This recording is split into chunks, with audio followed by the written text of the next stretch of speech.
ថ្ងៃនេះខ្ញុំមីខកូធ្វើឲ្យខ្ញុំនឹកឃើញកាលខ្ញុំរៀននៅវិទ្យាល័យឲ្យតែពេលចេញពីរៀនម្ដងខ្ញុំឧស្សាហ៍តែញ៉ាំខកូនៅសាលាដូនពេញឥឡូវថ្ងៃនេះខ្ញុំមកធ្វើមីខកូញ៉ាំខ្លួនឯងម្ដងចំពោះគ្រឿងផ្សំខ្ញុំមានដូចជាស្លឹកគ្រៃស្លឹកក្រូចរំដេងខ្ទឹមសខ្ទឹមក្រហមផ្កាច័ន្ទឈើអែមគ្រឿងការីសាតេហើយនិងប៉េងប៉ោះកំប៉ុងឥឡូវនេះខ្ញុំចាប់ផ្ដើមលីងគ្រឿងយើងឲ្យឡើងឈ្ងុយល្អសិនបន្ទាប់មកទៀតខ្ញុំចាប់ផ្ដើមចាក់គ្រឿងការីហើយយើងលីងវាឲ្យឈ្ងុយដូចគ្នាបន្ទាប់មកទៀតយើងចាក់គ្រឿងសាតេចូល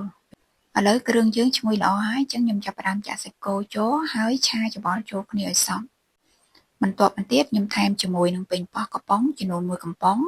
ស្ករត្នោតចំនួន2ស្លាបព្រាបាយទឹកត្រីចំនួន3ស្លាបព្រាបាយប៊ីចេង1ស្លាបព្រាកាហ្វេម្សៅស៊ុប2ស្លាបព្រាបាយប្រេងខ្យង2ស្លាបព្រាបាយអំបិល1ស្លាបព្រាបាយហើយខ្ញុំរំងាស់សាច់រហូតដល់ចេញទឹកព្រៃទើបខ្ញុំថែមទឹកចំនួន2លីត្រហើយយើងរំងាស់ទុកចោលប្រហែលជា2ម៉ោងទៀតឥឡូវខ្ញុំឆ្លៀតទៅចិត្តក្រូចនិងជីដែលយើងត្រូវដាក់ខកូ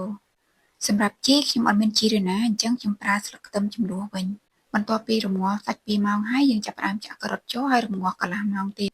ឥឡូវខកូយើងរួចរាល់ហើយបងប្អូនឃើញវីដេអូនេះហើយចាប់ផ្ដើមឃ្លានទៀតហើយតោះបងប្អូនទាំងអស់គ្នាអញ្ជើញពិសាកុំភ្លេចចុច like និង share ដើម្បីទទួលបានវីដេអូថ្មីៗទៀត